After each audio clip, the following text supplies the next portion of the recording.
What's up, everybody? Welcome back to another Pitching Ninja's filthiest pitches of the day. I am Pitching Ninja, and I'm here with a very Tom Selleck-looking Will Leahey. What's happening, Will? You know, speaking of Tom Selleck lookalikes, the Padres ace, stash-having man, and guy who moonlights as a Freddie Mercury impersonator, Dylan Cease, had the game of his life yesterday in Washington. He got the first few batters out, and then another one's gone, another one bites the dust. And just as he was under pressure and manager wanted to pull him out, he said, "Don't stop me now." And he went back in there for the ninth inning, and he threw a no-hitter, Ninja.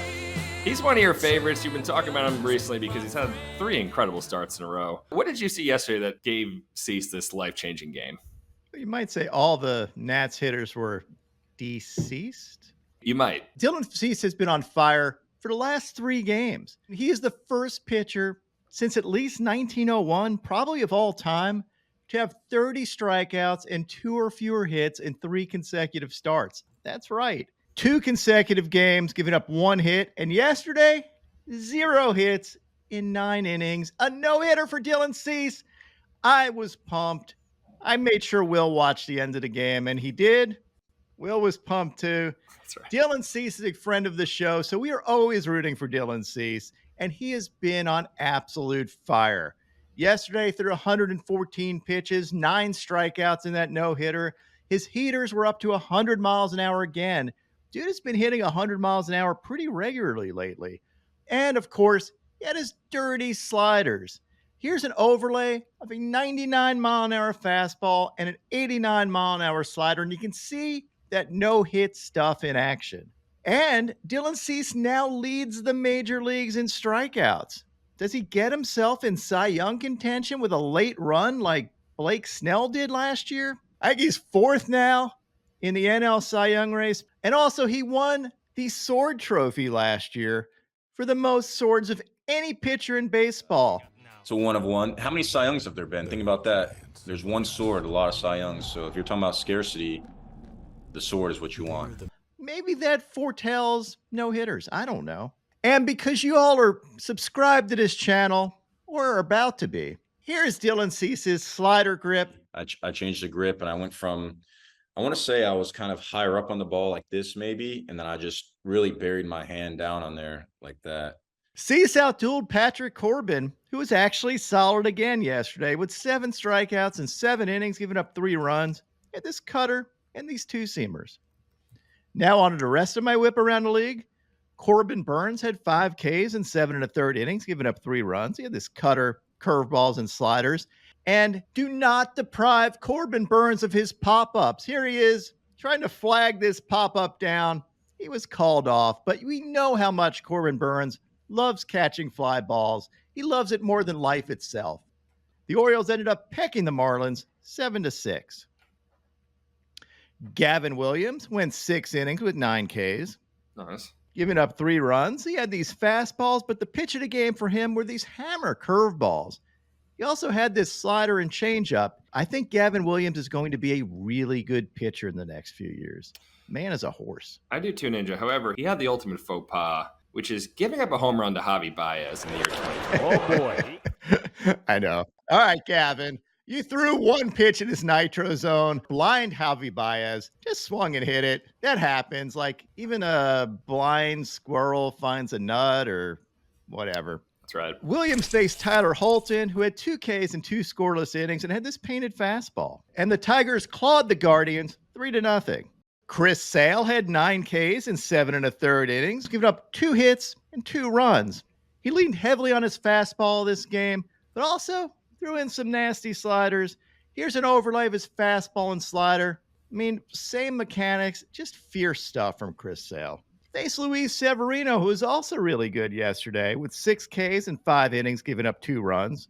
He had these fastball, slider, and sweeper as the Mets beat the Braves 3-2 and pulled within a half a game of the Braves in the wild card race. And Laureano, I don't know, what did Laureano do in this game? Like, did he just want the Braves to lose? Why did they pick this guy up who's just cratering their chances? Not the best game where he got thrown out and then misplayed the ball to lose the game in the next inning. I got a text from my son saying, I have never seen somebody impact the game negatively like Laureano did this game. And I mean, I have throughout youth baseball, but it's rare.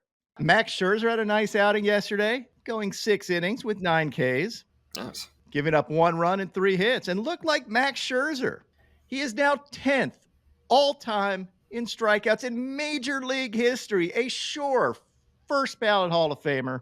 He had these changeups and sliders, strikeouts number 3,399 and 3,400 in his career. Of course, I originally posted on X yesterday that it was strikeout number 3,999 and strikeout 3,400, which would make him the first pitcher ever to get his 3,999th strikeout before his 3,400. You blew it, Ninja. I did, but I fixed it. I edited it. Little too late. Everybody caught it. I suck. The Rangers beat the White Sox 2-1. Scherzer faced Jonathan Cannon. Good old Johnny Cannon had 1K in 6 innings, giving up 2 runs and had this sweeper. Clayton Kershaw was back yesterday. Woo! Another first ballot Hall of Famer in the future.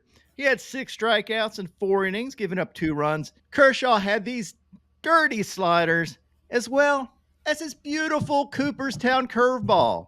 I put a ball trail on this curveball so you can see the break of that thing and the drop. That thing is disgusting and beautiful at the same time. I love it. As somebody posted on X, this is also what Doc Ellis saw during his no-hitter. The Dodgers beat the Giants 6-4. Logan Webb had 4 Ks in 5 innings, giving up 4 runs and had this changeup and sweeper. The Rays destroyed the Blue Jays, much like they did the Crocodile Hunter, 13-0. Too soon? Too soon, Ninja. We are going to have to talk about Taj Bradley because if it wasn't for Dylan Cease yesterday, Taj Bradley would be the story of baseball. I have been preaching. Taj Bradley is one of the most underrated young pitchers in baseball, and boy, am I right. Taj Bradley had 7 Ks in 6 scoreless innings, giving up 2 hits. Absolutely brilliant, dropping his ERA to 2.43 this year. He's given up 1 earned run. That's right, 1 in his last 5 starts for an ERA of 0.28. Over his last 9 starts, you know what his ERA is, Will? I'm going to say 0.93. It is 0.82. 0.82 over his last 9 starts. The man is the hottest pitcher in baseball. He had these fastballs, these splitters, including this backdoor splitter, and these cutters. Here's an overlay of his fastball and splitter, and that is sick. Taj Bradley outdueled Chris Bassett yesterday, who had 6 Ks in 5 innings, giving up 3 runs, and had these 2 seamers and cutters. As for the Angels versus A's, I really didn't like the starting pitching this game, but the A's ended up beating the Angels 6-5. Go look up the pitching if you want to. Now into my filthiest relievers. Luke Jackson had these wicked sliders. Jose Butto had these nasty changeups. Andrew Chafin had this sick slider. Alex Faedo had this slider. Tyler Ferguson had this nasty slider. Cue the trumpets. Edwin Diaz had these fastballs. Speaking of fastballs, Ben Joyce had these 104-mile-an-hour fastballs and a 103. Michael Kopech had this painted heater and this slider. Cionel Perez had this 2-seamer and K-roar. Prince Albert had these wicked curveballs. Though he gave up the game-winning run, I still think his curveball was nasty. David Robertson had this painted cutter. Blake Trinan had this sinker and slider overlay. And Austin Adams was animated. Yes, that's alliteration. Check out this punch out that he does on this slider. I mean, he might as well be an ump, as well as waving this ball foul. Kind of the opposite of the old Carlton Fisk home run thing going. And then he tried it on this one, but it ended up being a hit. Oh well. 60% of the time, it works every time. Now into my top 5 filthiest pitches. At number 5, we're giving it to Max Scherzer for his 3,399th K and 3,400th K. At number 4, Chris Sale for all his wicked stuff. At number 3, Clayton Kershaw's beautiful Cooperstown curveball. At number 2, Taj Bradley for his fastball splitter overlay. And at number 1, I mean, who else? Who is it, Will? Jeez. Dylan Cease It's throws a Dylan no-hitter. The second no-hitter in Padres history. And now my pitching ninja moment of zen. Look at Joe Kelly holding the runner on, except there's no freaking runner on base here. It's an imaginary runner in Joe Kelly's psychopathic head. My picks of the day today are a 4-leg same-game parlay plus. I'm going to start out with a same-game parlay of George Kirby for 6 Ks or more and Drew Thorpe for 4 Ks or more. And then take Nick Lodolo for 7 Ks or more and top it off with Sonny Gray for 6 Ks or more. And then I'm going to add in my 30% Pitching Ninja Profit Boost token to boost my profits by 30%. What would your picks of the day be?